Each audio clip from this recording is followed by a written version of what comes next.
militares y su esposa María Victoria, general Luis Mauricio Espina Gutiérrez, comandante del Ejército Nacional y su esposa Lorena, almirante José Joaquín Amezquita García, jefe de Estado Mayor Conjunto de las Fuerzas Militares y su esposa Liliana, almirante Francisco Hernando Cubides Granados, comandante de la Armada Nacional y su esposa Lucia Elena, general Luis Carlos Córdoba Avendaño, comandante de la Fuerza Aeroespacial Colombiana, ahora se llama así, a partir de unas semanas para acá, y su esposa Lorena, general William René Salamanca Ramírez, director general de la Policía Nacional, su esposa Yadira y su hijo Samuel, presidente del Congreso de la República, Alexander López Maya,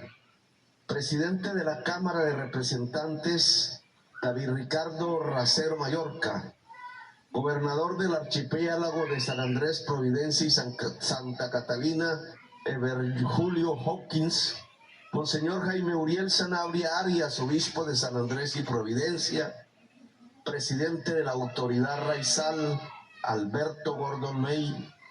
Saludo especial a toda la comunidad raizal del archipiélago de San Andrés, Providencia y Santa Catalina, señores embajadores, jefes de misiones diplomáticas acreditadas en Colombia, ministras, ministros y funcionarios del gobierno nacional, oficiales generales y de insignia de las fuerzas militares y de la Policía Nacional y sus familias que fueron condecoradas en el día de hoy, oficiales, suboficiales, soldados, infantes de marina de las fuerzas militares, mandos del nivel ejecutivo y patrulleros de la Policía Nacional, a la agrupación musical Caribbean New Steel, medios de comunicación locales y nacionales, a mi padre Gustavo Petro Sierra, caribeño, y en general a todas y todos los asistentes.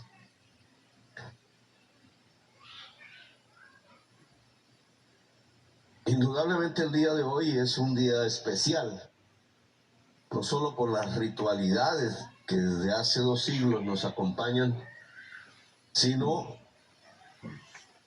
por el significado de una victoria relativa que ha obtenido Colombia en el escenario de la justicia internacional, la Corte Internacional de Justicia, que es un instrumento de acción judicial vinculante de la Organización de Naciones Unidas, seguido de algunas derrotas también relativas. Toda victoria y toda derrota es relativa en el mundo. Alrededor del concepto de territorialidad y del concepto de mar, que hace parte de la nación colombiana y que es absolutamente neurálgico en el mar Caribe. Eso nos trae aquí indudablemente a examinar en qué fallamos, en qué acertamos. Tanto de las fallas y errores se aprende, como de las certezas y de los aciertos. Este aprendizaje que ha tenido Colombia desde el año 2001, el primer año del siglo, tiene que permitirle a toda la sociedad colombiana, en toda su diversidad política y social, unas reflexiones sobre la nación colombiana, sobre todo, nuestro futuro, que nace precisamente de este presente y del pasado que hemos vivido. Colombia, antes que nada, es Caribe. En medio de su diversidad se ha venido diluyendo un concepto, no solamente en Colombia, sino en casi todas las naciones de este mar hermoso, que es el concepto del Caribe. Si nos vamos hace 2 siglos, para no irme más atrás, a la época precolombina de las rutas marítimas de los indígenas caribes, que le dieron el nombre a este mar, para no pasar por los tiempos aciagos del monopolio español del comercio y de la lucha de los poderes mundiales por destruirlo, Inglaterra, Francia, Holanda, que fue configurando el mundo del Caribe en un encuentro frontal, incluso violento, entre la Europa de aquel entonces y el mundo indígena que habitaba estas islas. Y después, el desarrollo de una de las mayores ignominias de la historia humana, la esclavitud, la traída forzada de pueblos de África hacia estas islas primero, hacia La Habana, hacia Veracruz, en México, hacia nuestra ciudad de Cartagena, para ir llenando a perpetuidad, creían ellos, de cadenas, de esclavos, de esclavas, cuyos hijos, cuyos nietos, cuyos bisnietos tenían que ser esclavos de por vida de precisamente los detentores de ese poder europeo. Así se fue construyendo una cultura que aprendió unas palabras fundamentales casi antes que cualquier otro pueblo del mundo, casi que en paralelo con los pueblos que iban a la vanguardia de las transformaciones mundiales en aquel entonces, los pueblos franceses, los pueblos que habitaban la Norteamérica y que al unísono hablaban de la democracia, concepto en ese entonces subversivo, considerado en aquel entonces por reyes y monarcas como terrorista. Democracia, el poder del pueblo, la soberanía popular, que como reza nuestro himno nacional, está por encima, no concibe una soberanía de monarcas, una soberanía popular de la gente, del común. El común, decían allá en las tierras de Santander, los primeros en hablar en estas Américas de democracia, de libertad, de república, fueron los pueblos del Caribe. Fueron las democracias que se iban construyendo de manera paralela a las tiranías. Fueron las cadenas de la esclavitud reventadas en Haití, en Jamaica. La raíz de la nación colombiana no puede olvidar estos nombres que pareciera que se diluyeran en el siglo XXI, acostumbrados a gobernar desde Bogotá, desde sectores muy pudientes en la ciudad. A veces olvidamos nuestra propia raíz, el origen de la nación. Es que no seríamos nada sin Haití caribeña. De allí salieron las armas y los primeros hombres y mujeres a construir una utopía, la que llamamos república. De allí salió Bolívar, ayudado por el general Petión. Es que no podemos olvidar Jamaica y las cartas de Bolívar allí. No podemos olvidar que Bolívar era un caribeño venezolano y que su retaguardia, su primera proximidad cuando tuvo una derrota relativa allá en las tierras caribeñas de Venezuela fue precisamente ir a las islas, de isla en isla, por los barcos, tratando de transformar la derrota en una victoria. Jamaica, Haití, Venezuela, Cartagena, Maracaibo, son ciudades que están, al igual que las demás, en el escenario del nacimiento de la República de Colombia. Sin un Caribe llamado José Prudencio Padilla, sin una batalla en el mar Caribe, allá en Maracaibo, no podríamos estar festejando este 20 de julio. Las batallas que le dieron la independencia a Colombia, allá en Boyacá, por ejemplo, no hubieran podido tener un final feliz a través de la Constitución de la República si no hubiera habido una batalla naval que cerró la segunda fuerza expedicionaria del ejército más grande del mundo, el del Imperio Español, que intentaba por segunda vez reconquistar nuestras tierras y que intentó entrar a estos territorios allá por el lago de Maracaibo. Ese Caribe los derrotó. Un hijo de un negro y una indígena guayú que hoy conmemora en los próximos días 200 años, 2 siglos de su existencia. José Prudencio Padilla, que configuró la Armada de Colombia. Caribes, Caribes aquí, Caribes allá, Caribes libertarios, Caribes solidarios y solidarias, Caribes que solo sabían en aquel entonces, hace 2 siglos, pronunciar las palabras de libertad, de democracia, de república, de que todos los seres humanos somos iguales, de que la solidaridad o fraternidad se impone, que la igualdad y la fraternidad son la base de la convivencia en paz de los pueblos. Hoy recogemos esa raíz histórica que nos había olvidado el Caribe. Pensaban desde Bogotá en la isla de San Andrés como en un balneario o en un lugar para comprar las neveras, los televisores o los equipos de sonido. Se le olvidó a Colombia que Colombia misma es diversa, que solo en el Amazonas se escuchan 300 idiomas diferentes, que no somos simplemente hispanos o latinos, que tenemos raíces prácticamente que surgen de todos los rincones del planeta, que nuestra principal riqueza es la diversidad.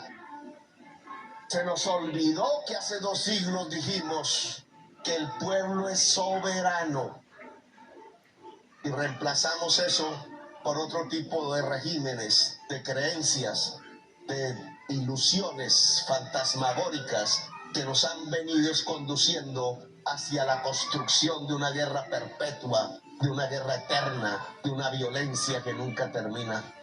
Se nos olvidó que es una nación. Una nación no es simplemente el aire o el agua o la tierra, aunque es indispensable. Una nación es el pueblo antes que nada. Sin que haya un pacto del pueblo, un pacto de convivencia, no es posible construir una gran nación como lo demuestra toda la historia humana. Se nos olvidó el pueblo, o más bien se les olvidó la existencia del pueblo como la base de la nación, de la soberanía. El pueblo es la base de la soberanía. Y por eso nos desafiaron. Por eso a principios de este siglo fue Colombia demandada. Y entramos en unos procesos jurídicos. Pastrana había aceptado la competencia de la Corte Internacional de Justicia. Y en la Corte Internacional de Justicia hablan los abogados, los conceptos del derecho del mar, construido por la civilización humana a partir de su propia experiencia milenaria. Y empezamos a perder una y otra vez. De hecho, Colombia, en su vida republicana, lo que ha visto es perder su propio territorio una y otra vez. Como si quienes gobernaran desde Bogotá no tuvieran corazón, como si no sintieran, como si fueran indolentes ante el concepto mismo de la nacionalidad, de lo que significa la independencia nacional y la dignidad, que no es una simple bandera, la bandera es el símbolo de algo que se llama pueblo, que se llama territorio, que se llama historia, que se llama culturas.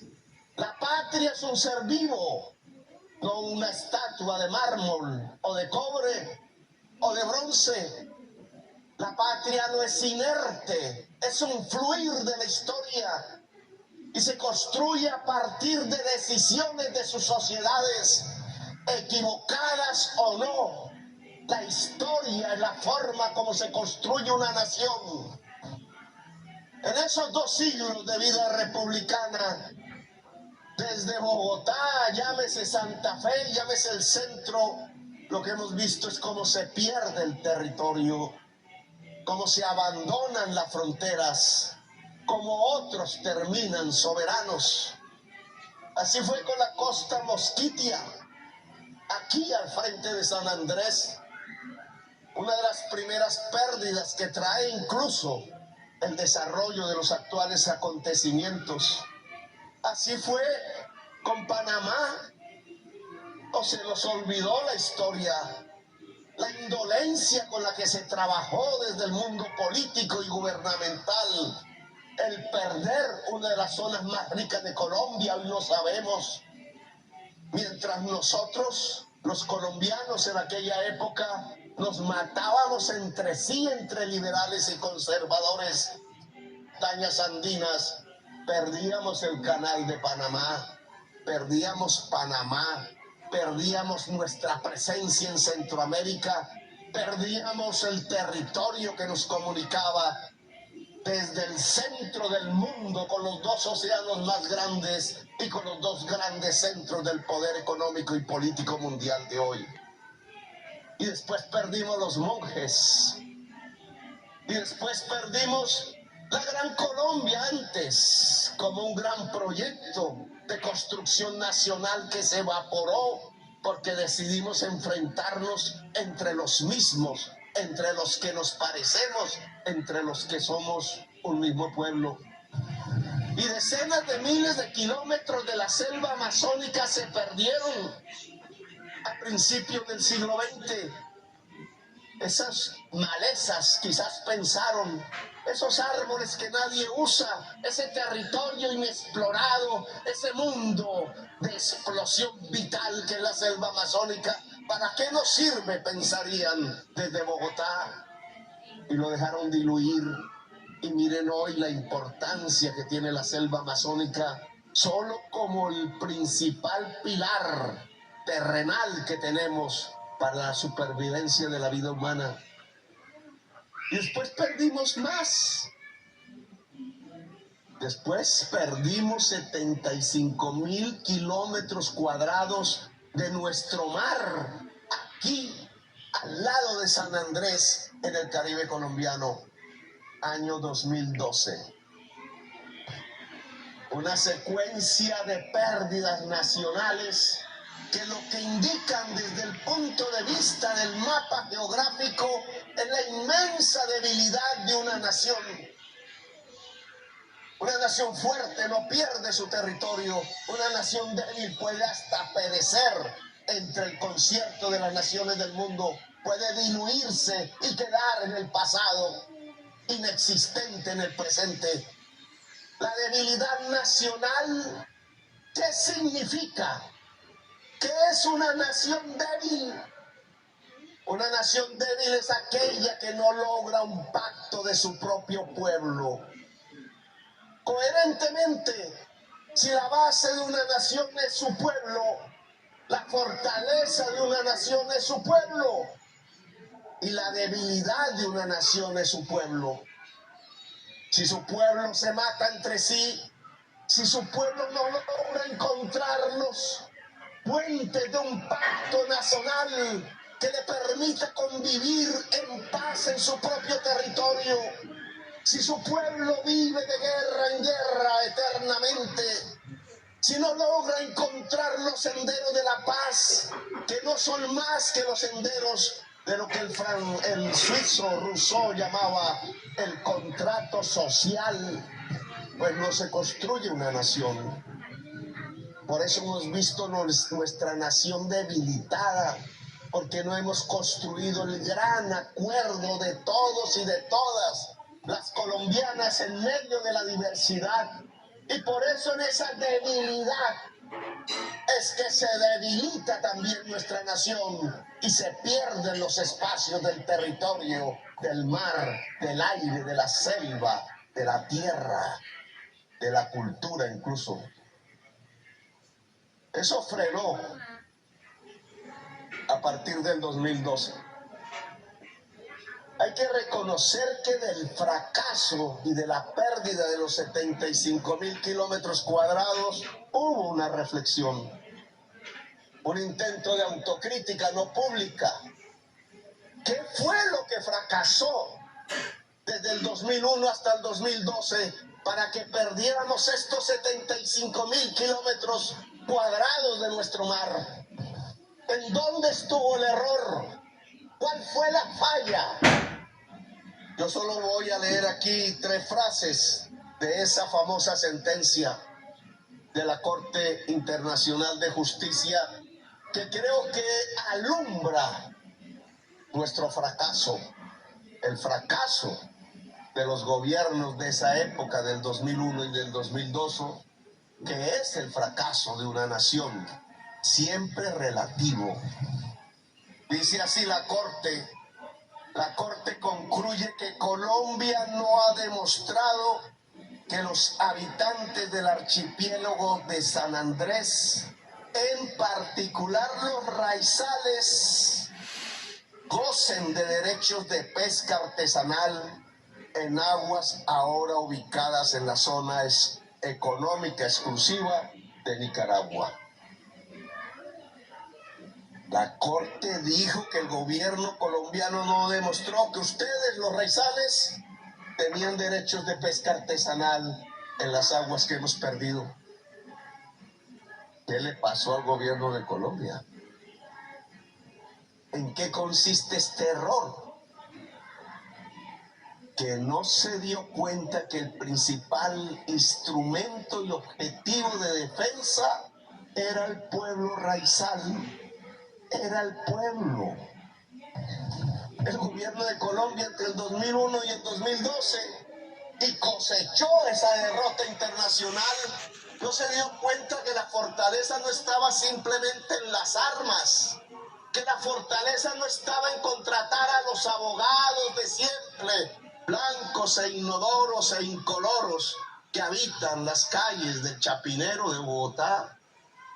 No se dio cuenta que esos abogados encumbrados apenas conocían San Andrés cuando venían a bañarse en el mar y que no habían hablado con sus gentes, que no habían caminado por las calles y los pueblos,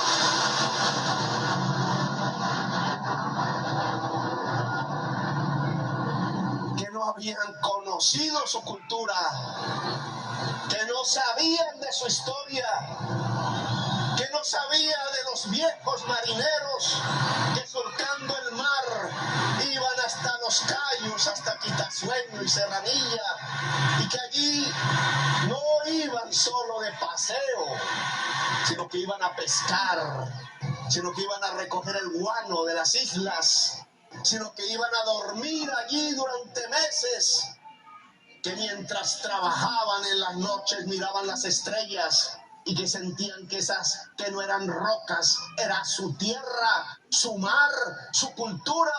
¿Qué sabían de esos viejos marineros raizales?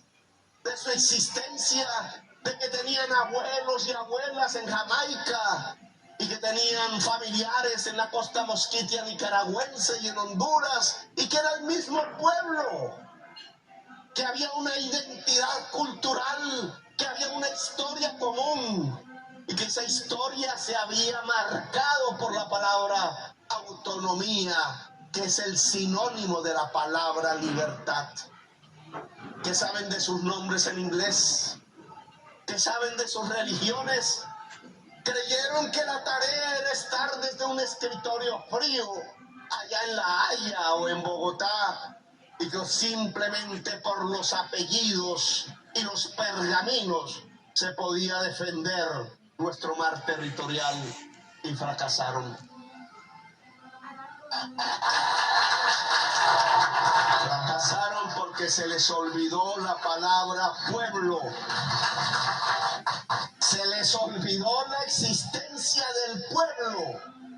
Se les olvidó que la base de una nación y que el poder en una nación democrática no es más que el poder popular, que no es el poder del apellido y del privilegio, que es el poder de la gente que hace la empanada o la arepa, o que hace la cazuela de mariscos, o que camina a las calles cargando los bultos, o que se echa a la mar en un pequeño barco para pescar la comida de sus hijos, que ese pueblo es el que tiene el poder de la soberanía y que era allí donde se tenía que construir la estrategia victoriosa para no perder más territorio, más mar, más aire, como lo hemos perdido en estos 2 siglos de existencia. En el 2012 fueron cambiando las cosas. Y hay que reconocerlo, empezó la reflexión crítica. La Armada se dedicó a los descubrimientos científicos fotográficos para saber cómo es el fondo de este mar, qué es probadamente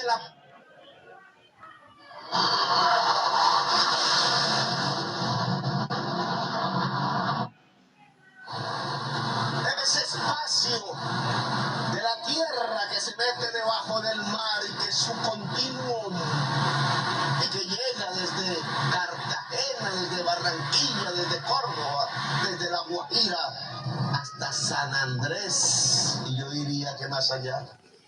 ¿Cómo demostrarlo? Se propuso la Armada y la DIMAR, y fueron apareciendo las pruebas. Nicaragua decía que San Andrés era una especie de roca en medio de una fosa marina, y que por tanto no había plataforma continental extendida de Colombia más allá de sus 200 millas, y que por tanto al estar estas islas, San Andrés, Providencia, Santa Catalina y Los Cayos, en medio de una fosa, las aguas que estaban en esa fosa rodeando las islas eran de Nicaragua.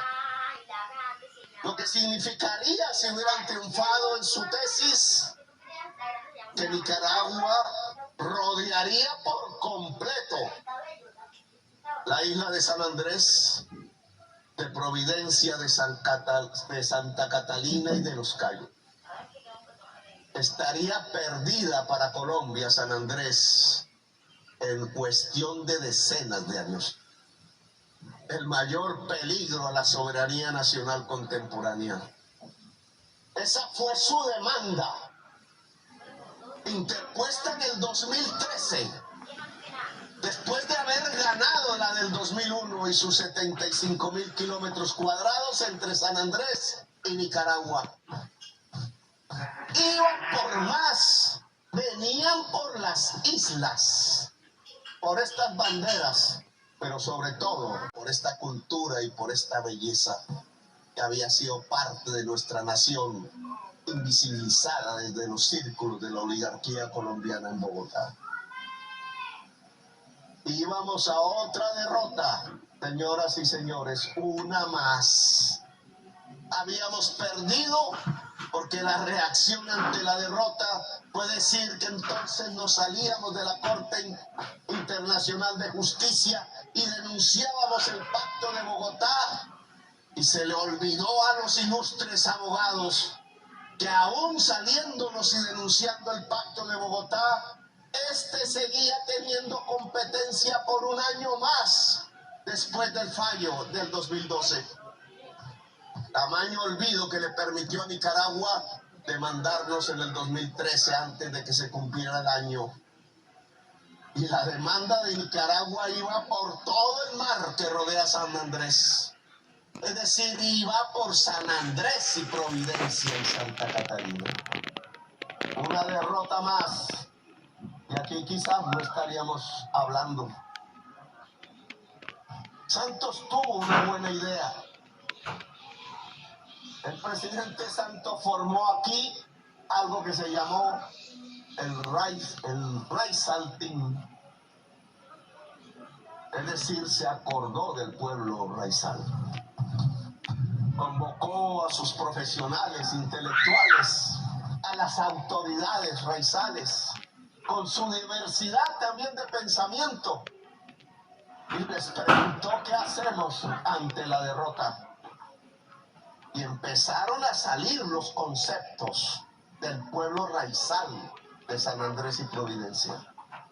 Por lo menos el gobierno consultó la base de nuestra nacionalidad, de nuestra nación en estas islas.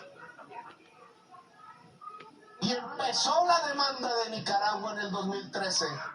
Y ya teníamos pruebas de cómo es el fondo del mar y de que sí hay una plataforma continental extendida en el trabajo de la Armada y la Aguilar.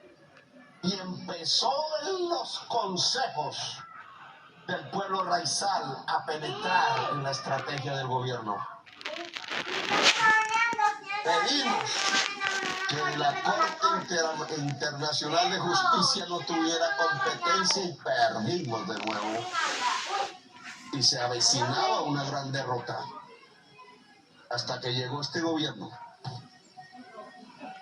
Recibimos lo que había de lo bueno y de lo malo.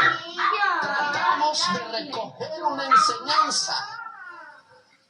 Esa enseñanza es lo contrario de lo que esta sentencia dice en el 2012. Ha demostrado que los habitantes del archipiélago de San Andrés, en particular los raizales, gocen de derechos de pesca. Pues de lo que se trataba era de demostrar la existencia de un pueblo con identidad cultural, al cual no se le había escuchado ni se le había tenido en cuenta en las sentencias de los magistrados y de los abogados. Decidimos que ese era el eje central de nuestra estrategia. Ese fue el cambio. Y por eso nombramos embajadores y embajadoras hijas de esta isla e hijas de esta cultura para que fueran nuestros embajadores en las islas antillanas. Quizás debimos nombrar uno en Nicaragua, en Trinidad Tobago, en Jamaica, en donde están nuestras embajadas. Hijos e hijas de San Andrés y Providencia tomaron puesto. Y decidimos que el equipo de juristas tenía que integrarse entre lo mejor de los abogados internacionales. Nos importaba un bledo los apellidos y abolengos de los abogados de la oligarquía bogotana. Los mejores abogados del mundo. Y aquí tengo sus nombres. Un asesor colombiano de alta intensidad académica, Gabriel Cifuentes. Y raizales en el equipo jurídico de negociación, como Elizabeth Taylor, aquí presente, de la isla de Providencia, hoy vicecanciller de la República de Colombia. Lo que queríamos era mostrarle allá en la discusión jurídica de La Haya la existencia de un pueblo a través de los mismos negociadores colombianos. Demostrar que esto que habían dicho en el año 2012 no era cierto. Y ese cambio de estrategia nos dio el triunfo. Hoy hemos triunfado, relativamente.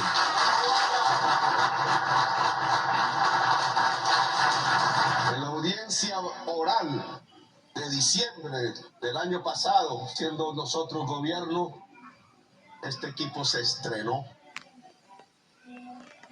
El doctor Valencia, una de las figuras más expertas de Colombia en la Corte, precisamente había sido 16 años miembro de la Corte Internacional de Justicia, nos ayudó. Estos equipos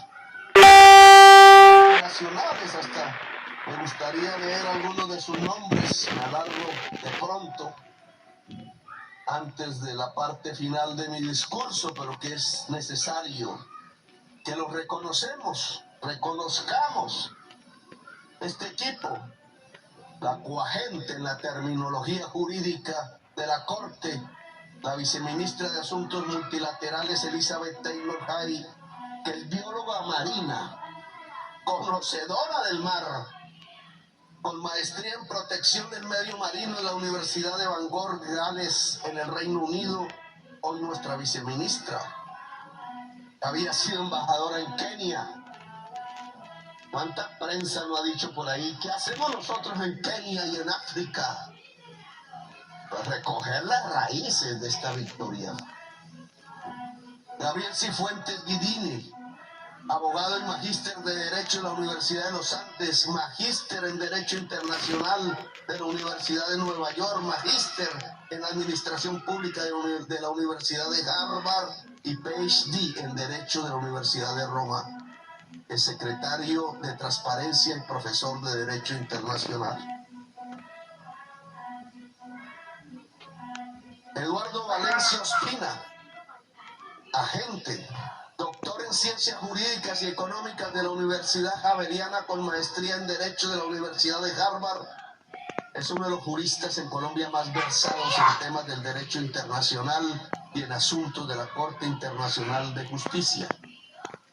Coagente, la doctora Carolina Olarte Bácares, embajadora de Colombia ante los Países Bajos, abogada de la Pontificia Universidad Javeriana, con maestría en Derecho Internacional de la Universidad Robert Schuman de Estrasburgo y doctora en Derecho de la Universidad de París, Sorbona.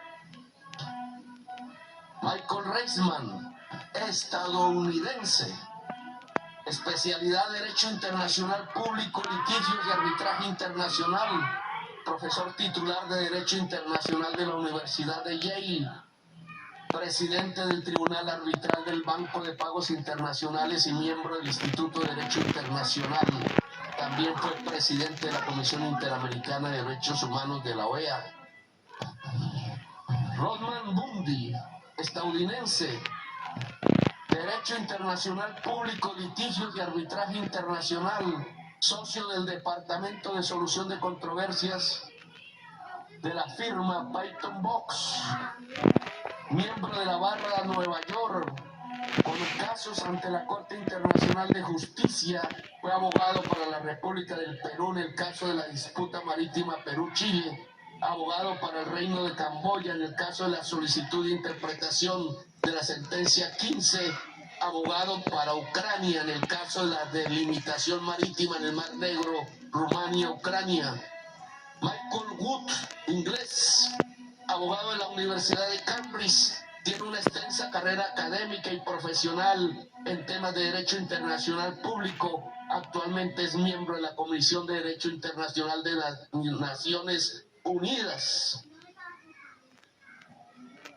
Jean-Marc Touvenant, francés, secretario general de la Academia de Derecho Internacional de La Haya, es profesor de la Université Paris-Ouest-Nanterre La Défense, donde se desempeñó como director del Centro de Investigaciones de Derecho Internacional. Laurence Boisson de Chasseurs, francesa suiza, maestría en Solución de Controversias Internacionales y profesora titular del Derecho Internacional en la Universidad de Ginebra. Este fue nuestro equipo jurídico. Raizales, nacionales colombianos y los mejores abogados internacionales. Raizales, ¿qué fue lo que nos hizo ganar esta vez? El reconocimiento del pueblo raizal. Nos hizo ganar a Colombia en soberanía ustedes. Es de ustedes fundamentalmente el triunfo. Es del pueblo raizal. Y entonces bien tenemos que decirnos, ¿y ahora qué? ¿Y de ahora en adelante qué? ¿Para dónde vamos? Otra vez para el olvido, que nos costó 75.000 kilómetros cuadrados de mar, solo porque una élite llena de privilegios se le olvidó que la base de la soberanía es el pueblo, y que el pueblo en esta isla se llama el pueblo raizal. Volvemos al olvido para que después se aprovechen de esa debilidad de una democracia que no es capaz de reconocer el pueblo y sigamos perdiendo en próximas décadas. O recogemos de nuestros errores y reflexionamos. La base de la nación es un pacto del pueblo. Es el poder del pueblo. La base de la soberanía es el poder del pueblo. La base de la independencia es la fortaleza del pueblo. La base de la paz es el pacto del pueblo. Estos son, para mí, los mensajes que nos deja este pedazo del siglo XXI que hemos vivido alrededor de nuestra lucha por el mar en el Caribe. Y entonces, ¿cómo volvemos? Es una realidad constante, sonante, cotidiana. Cómo todos los días que vivamos de aquí en adelante pueden demostrar que esto que estamos diciendo en el discurso se vuelve una realidad. Yo hago unas propuestas a las autoridades raizales y al pueblo raizal de estas islas. 1. Solicitaremos el diálogo con Nicaragua ahora para negociar las condiciones del derecho de pesca del pueblo raizal en el Caribe. Hablaremos con Ortega y con su gobierno sobre cómo, sobre estos nuevos fallos de la Corte, podemos hacer prevalecer que los pueblos del Caribe, los pueblos raizales en este suroccidente del mar, puedan tener derecho a la pesca sin ser molestados, puedan tener derecho a su subsistencia ancestral, puedan comunicarse entre sí sin barreras, que los abuelos de la costa mosquitia puedan ver sus nietos en San Andrés y viceversa, o en Honduras o en Panamá. Podamos reconocer que existe un pueblo con identidad propia. 2, yo les propongo, a través de nuestra diplomacia raizal en las Islas Antillanas y de las Islas Antillanas en nuestro país, que podamos construir una gran confederación de los pueblos raizales anglófonos de las Antillas en el Mar Caribe. Que podamos construir una fuerza común que va más allá de San Andrés y Providencia, que nos enseña a toda Colombia a hablar, y a toda América, y a todo el mundo a hablar en términos de la existencia del Caribe como una unidad cultural diversa, sí, que habla diversos idiomas, sí, franceses, holandeses, creolés, hispanos, ingleses, pero que tiene un origen común, que tiene una música común, que tiene una manera de sentir el mundo común, una sensibilidad común, un feeling común. Y que ese pueblo tiene el derecho a organizarse, tiene el derecho a conectarse, tiene el derecho a ser.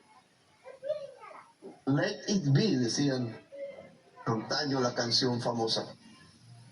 La Confederación de Pueblos Anglófonos de las Antillas es un objetivo que este gobierno quiere ayudar a promover y a fortalecer. Hemos hablado de este asunto con Mia Mowley, la primera ministra de Barbados, hoy una figura internacional bastante reconocida por su lucha contra la crisis climática, que es en realidad la principal amenaza que hoy tienen todas las islas del Caribe y sobre la cual tenemos que adaptarnos y mitigar y luchar, porque la crisis climática la produjo el ser humano y sobre todo la codicia de la gente más poderosa del mundo.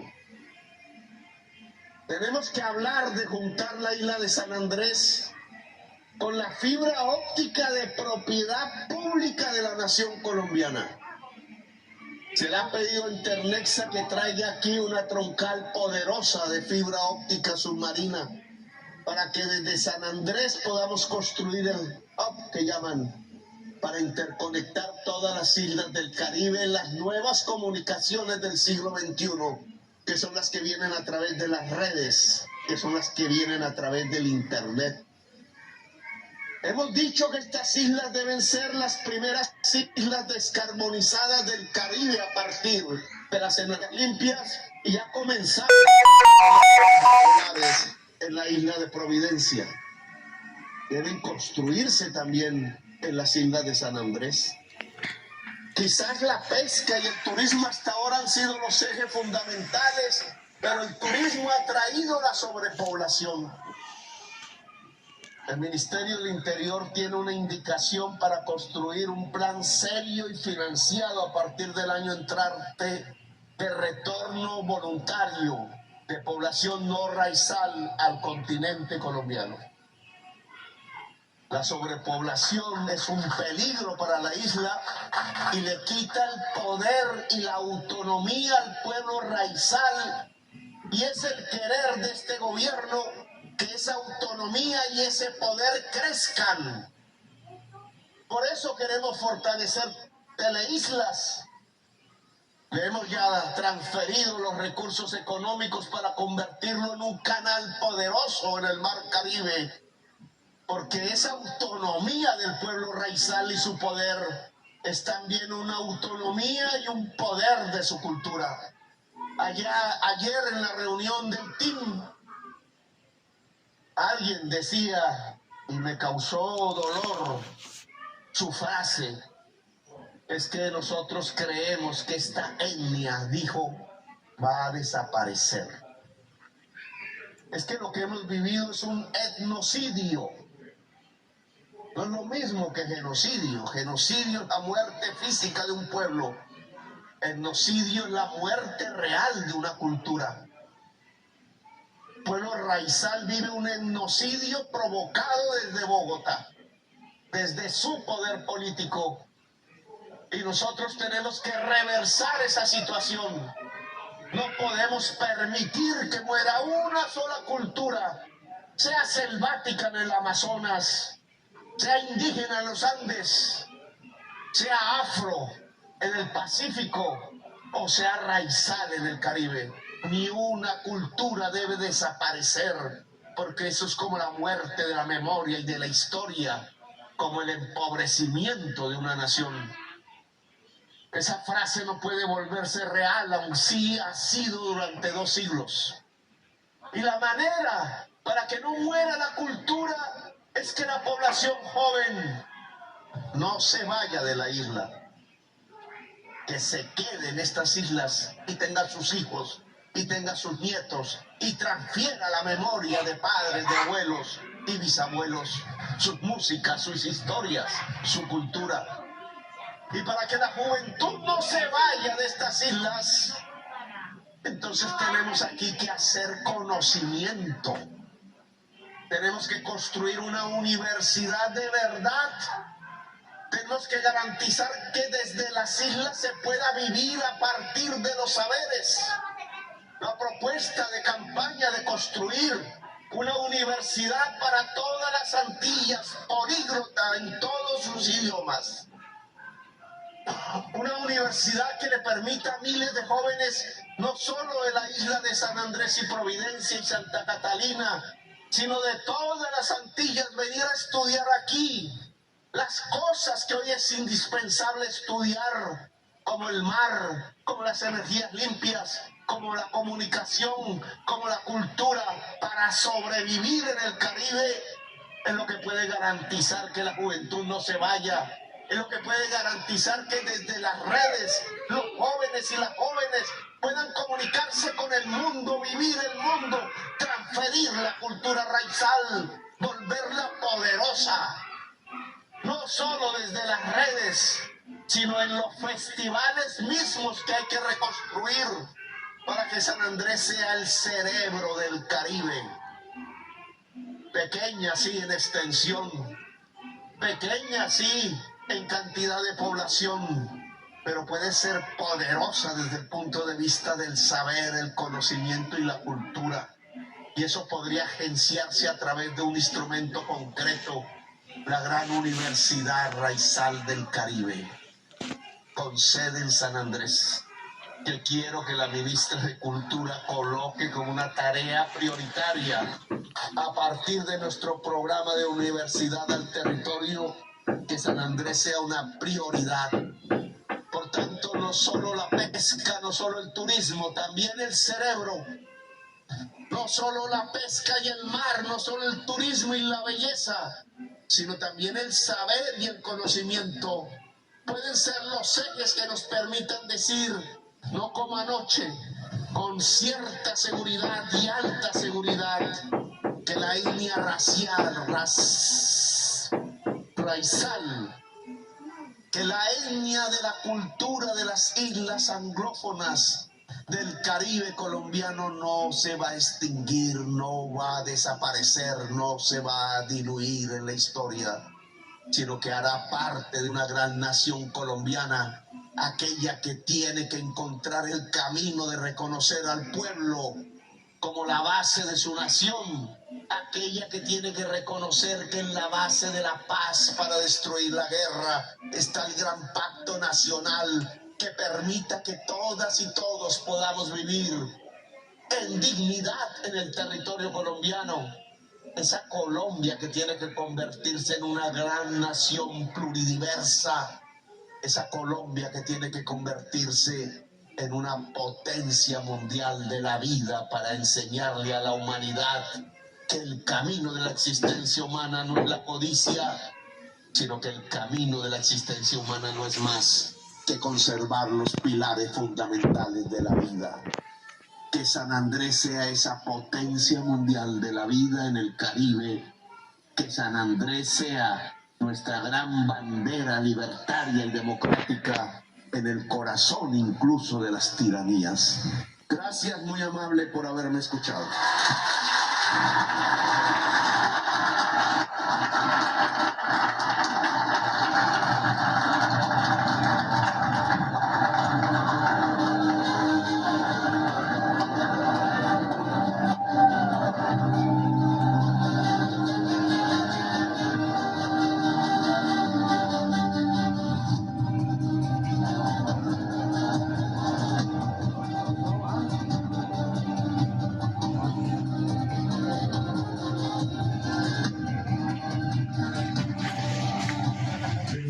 Militar y policial, en honor al pueblo colombiano, a la soberanía nacional y al bicentenario naval.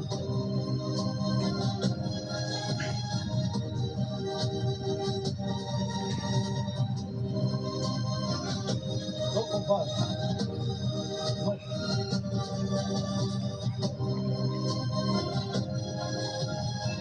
Hoy Colombia conmemora 213 años del grito de independencia. La historia nos recuerda que el 20 de julio de 1810 se llevó a cabo la primera celebración de esta fecha, de cómo el grito de independencia derivó en un gran hito, el de la independencia para nacer como país.